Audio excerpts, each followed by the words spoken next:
Bismillahirrahmanirrahim.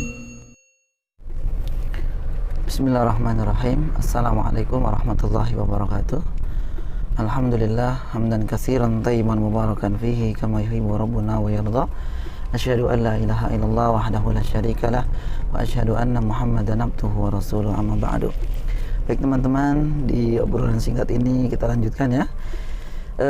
Ada satu pertanyaan yang sering muncul ya teman-teman, yakni pertanyaan mengenai bagaimana atau hukumnya wanita hamil dan menyusui ketika mereka tidak melaksanakan puasa Ramadan.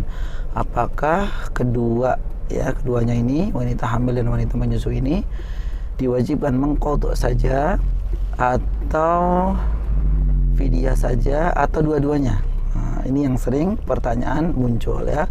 Baik, yang pertama tentu tidak dipungkiri bahwa ini sepakat para ulama bahwa di antara orang yang memiliki uzur dibolehkan untuk tidak melaksanakan siyam Ramadan adalah mereka lah orang-orang yang atau wanita hamil dan menyusui ya. Ini sudah disebutkan oleh Nabi SAW. Begitu juga dalam firman Allah Subhanahu wa taala ya.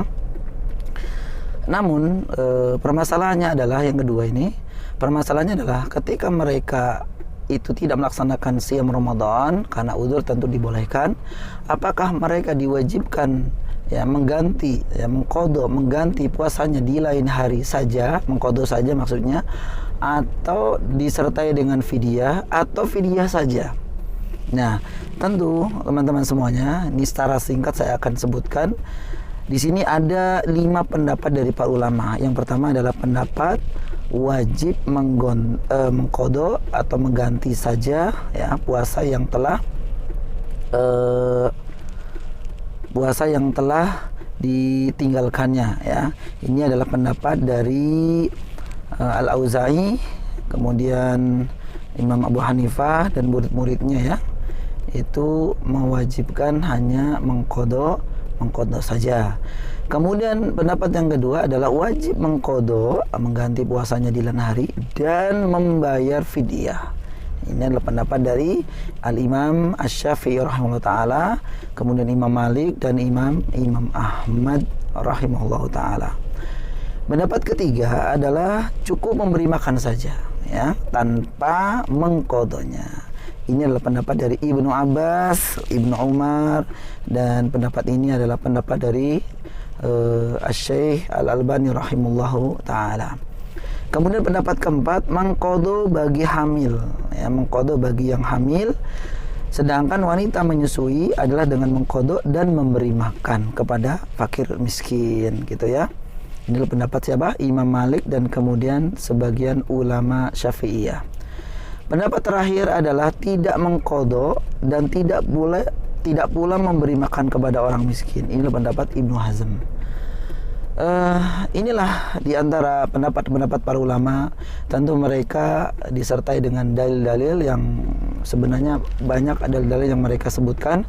Namun untuk kali ini saya tidak menyebutkan. Intinya dari pendapat-pendapat mereka yang kita sebutkan tadi, mulai dari hal yang berpendapat mengqadha saja, ada yang berpendapat mengqadha dan kemudian fidyah, ada yang berpendapat tadi fidyah saja, dan seterusnya tadi dua yang lainnya.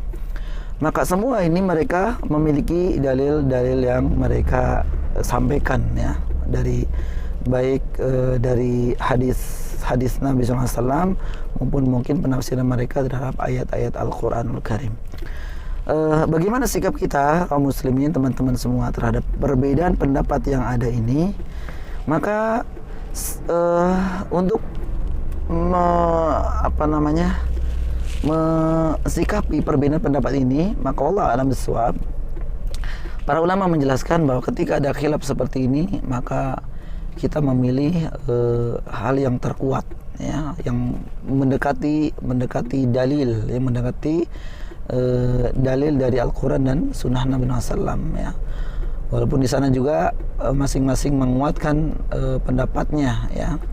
Di antaranya misalkan Ustadz kita, Ustadz Abdullah Tausikal LC Allah Ta'ala, itu beliau menguatkan pendapat yang mengkodok ya, mengkodok. Kemudian Ustadz kita Ustadz Firanda Hafizahullah Ta'ala juga beliau lebih cenderung pendapatnya Syekh Al-Albani rahimahullah ta'ala yang tadi saya baca dari artikel-artikel yang beliau tulis. Yang terpenting adalah wallah alam shawab, ketika teman-teman memilih satu di antara pendapat-pendapat ulama tadi, maka legowo ya, hati legowo, tidak menyalahkan pendapat-pendapat yang lain. Jadi ketika dalam masalah fikih ada berbeda pendapat, maka kita pilih pendapat yang satu, kemudian kita jalankan, dan kemudian tanpa menyalahkan pendapat-pendapat yang lain. Mudah-mudahan demikian bermanfaat bagi kita semua teman-teman. Maka misalkan ada yang teman kita, saudara kita yang mengikuti pendapat A, kemudian kita memilih pendapat B tanpa kita memaksakan si A ini untuk mengikuti pendapat kita pula. Terima kasih, mudah-mudahan bermanfaat. Subhanakallahumma wabihamdik, asyhadu an la ilaha illa ant, astaghfiruka wa atubu ilaik. Assalamualaikum warahmatullahi wabarakatuh.